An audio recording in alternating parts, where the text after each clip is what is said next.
I remember my first hangover at age 12. Yeah, it was.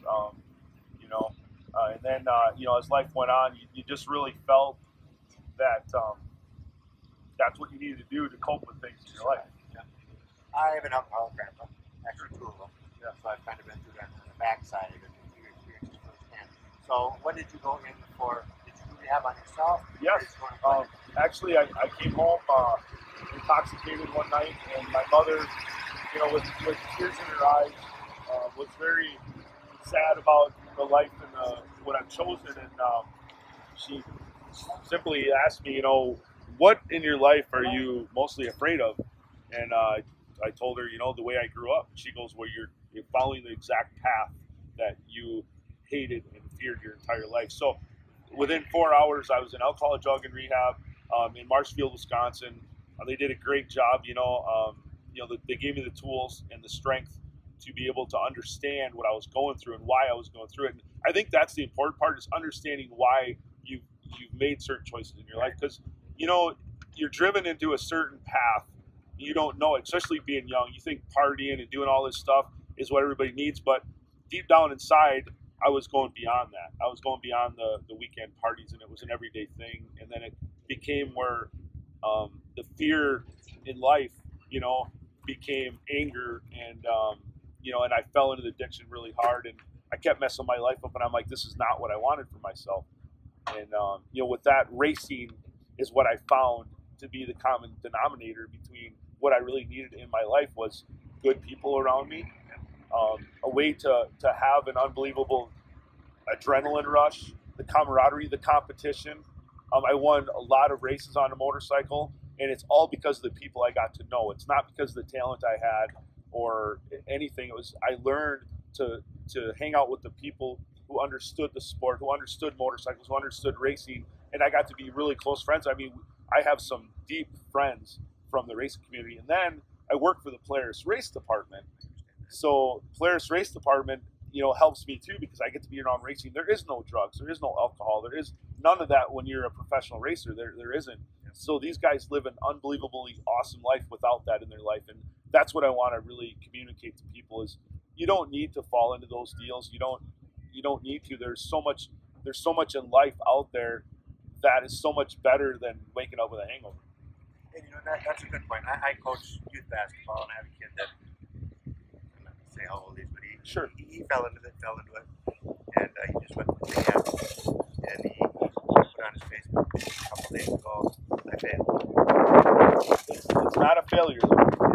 You know, you have to look at it as a mistake. You need to correct it. And I kind of told him the same thing. You need to surround yourself with the right people. That's true. And, you know, it's never a failure. You know, I talk to people who were sober a month or maybe clean from drugs for a day, you know, and to really understand, you know, coming from that myself and struggling with it every single day, it's not a failure. It's just a little bit of a setback. So if you're only clean for a week, maybe next time you're clean for a week and a day. And then before you know it, you take it for 1 minute at a time. There's 12-step programs out there that really work. And, give me a call. Send me an email, seaversracing@gmail.com. You're having issues, you have questions. I can tell you about my experiences, and maybe that will help you to go in the right direction. Well, you got the right mindset that you want to help others that have gone through it or are currently going through it. And I applaud you for that. Not many people are willing to step out in the spotlight and do it. You know, they may be recovering, but they're sitting back. But you're willing to take that step. You're putting your name out there, your email out, to say contact me. I'm here for you. Yes, for sure. No matter who the person is. I don't care if they race, if they hate loud noises. I don't care what they, if they're having issues with life and it has to do with drugs and alcohol or growing up in an alcoholic family. Send me an email. Reach out to me. I'm just another person who went through it, and maybe I can help direct you into the right people that can help you get through this. You know. That's nice. So now, do you have any contact with your past counselors or people that you went through the program? No, not really. As life went on, I really used racing as my program to stay sober. I did hit a lot of AA meetings for my first 3-4 years. And then I just found, the AA meetings and the NA meetings were very helpful because I got to see how other people overcame it. and what they went through, and I wasn't alone. And that's the huge thing is you got to know no matter what you've done in your life. I mean, when you're into drugs and alcohol and it grabs you really hard, you make a lot of really bad choices and you hurt people. And I think, as you get older, to realize that, that you shouldn't hold that guilt in, and if they don't realize that that really wasn't you, then they're really truly not a friend. I have maybe 3 friends besides family members that I'm still friends with that knew me when I was drinking or using. And that's just the way life is. People, when you do make mistakes, when you're in that series in your life, you do burn bridges. You make some really bad choices. You hurt people, and don't hold the guilt in. Let it out. Let people understand. That wasn't you, and if you can't, if they won't accept your amends, you did try. All you can do is try to make amends. If they choose not to accept them, well, then you move on and find other people to be supportive of you. Well, like my father, he's a practicing alcoholic, but until he retired, I never got to realize what kind of a man he really was, because I used to go there at lunchtime and have lunch with my father, and he was my father. He was an unbelievably compassionate person, and unfortunately, by 4 o'clock in the afternoon, he becomes something else. But that really meant a lot to me. And then as I got to learn what alcoholism and drug addiction does to people, I realized that everything I was so angry at my whole life, it wasn't really my father's fault. It wasn't his choice to be the way he was when we were growing up. It was the disease. And then as I forgave him for that, my life and my feelings for my mother for staying with him, my father for being the way he is, it really helped me understand what I went through. It's like a cancer. And a lot of people, it is a disease. Yes, it is. It's a fact. Yep. Disease, and there's steps to correct yourself from it. And you've done a great job in it. And your story is awesome. I hope more people can go to your website to read about it. I hope you do get some people to contact you. I hope they utilize you as a sound off, if you will. Oh, it's amazing, Eric. It's the Boys and Girls Club reach out to me. They have a program that helps these kids, first offender nonviolent crimes, and they have a program for that, and they want me to be part of it. And to me that is all that mattered. I mean, that I did what I wanted to do with that letter. I opened up my heart, and people are taking me for it, and they're really. I mean, people have sent me their stories. They've told me what they went through. They couldn't believe all the stuff I've been through and still been so positive. And believe it or not, those people are part of the reason why I'm so positive. So it's a wonderful thing. And if you guys really need to, go to SeaversRacing.com. You can, you can follow us on Seavers Racing on Instagram and Twitter. Brad Seavers Racing on Facebook. If you guys need anything or you just want to follow us, I do videos all the time. We do a lot of really cool things. I checked your video out that you got the latest one up on your Facebook. That was pretty good. Yeah. Thanks. I like people to realize that racing means just a little bit more to me. And there's a little bit more of a reason why I race 3-4 nights a week. It's because this is what I need in my life to continue to be sober and clean and to be positive. And you're around a lot of people. I mean, until the checker flag for the last race, there is no drinking in the pits. There is none of that. So every time you talk to somebody, they are sober. They're the real person. Yes. Yep. And it's I really love that part about this racing. That's awesome. So now that we talked a little about that, talk about your racing career. 3 years in a dirt car. Yep. What made you make the switch besides, was it your accident that did that? I quit racing. I knew I was never going to be that fast on a bike again. And I think that would have bothered me more than not quitting. Right. So I decided to quit, and I tried a bunch of. I started a business at home. I work on boats on the side. We did a lot of motorcycle repair stuff, and I just was missing something in my life. I joined a water ski team, thinking that would help.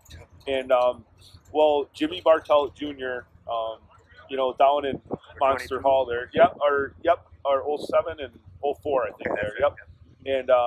And he asked his dad. He's like, "Dad, can I let Brad run my car tonight?" And I was actually flying out to help RJ Anderson in an off-road truck in Reno, Nevada. They hire me every once in a while to help out in off-road truck stuff and to drive the semi. And I'm like, okay, so I went to my parents' house that's close to the airport. I went to the local dirt track.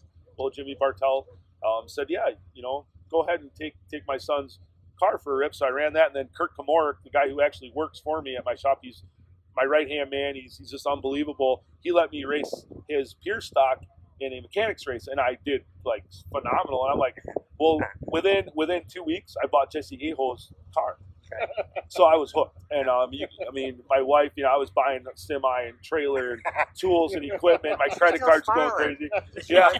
So it was. She probably doesn't know what hit her yet. So that was 2 years ago. This is my third season. Yep.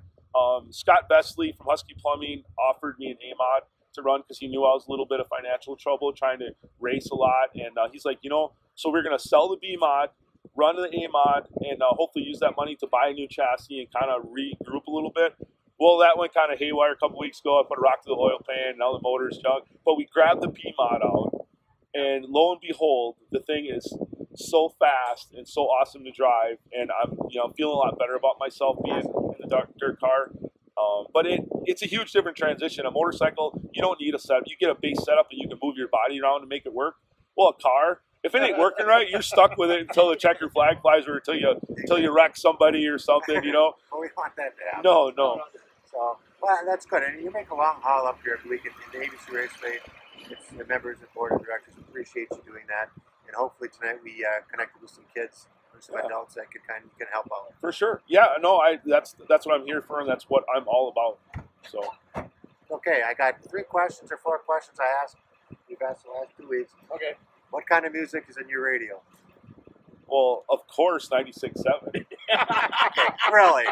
Yeah, exactly. Okay. We're on 93.3, but that's okay. 93.3. Well, the stickers there, I don't know. That's Well, okay. That's okay. You can always put another sticker on the band. You must be looking for sponsors. Country or rock. You can ask everybody. I have a variety of everything in my phone, and we jam out to everything.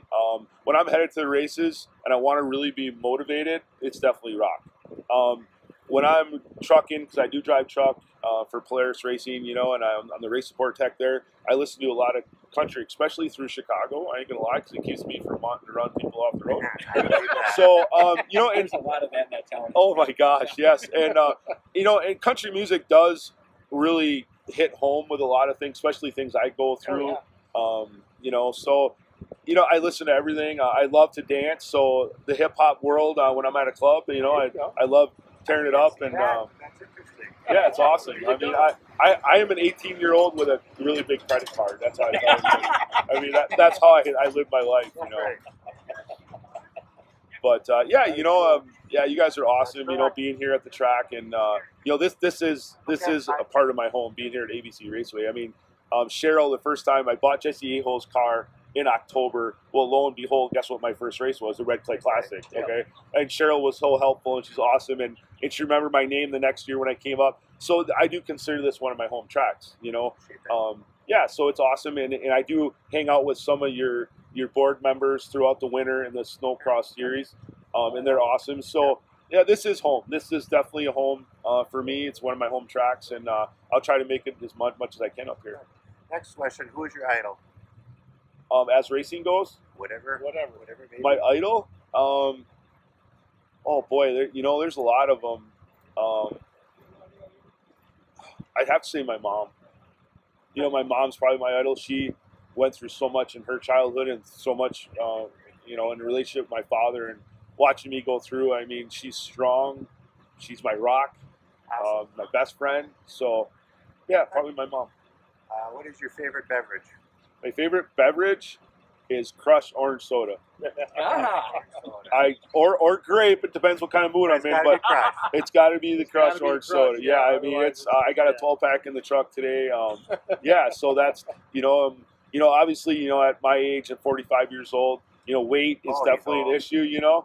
But you got to watch out. But on the weekends, I mean, I drink crushed soda. There is no limit to no diet. I stop McDonald's, whatever, and I eat whatever, but during the week I try to be healthy and eat right and not drink a lot of water. Okay, last question for you, and then we'll let you go get the car ready to go. Yeah.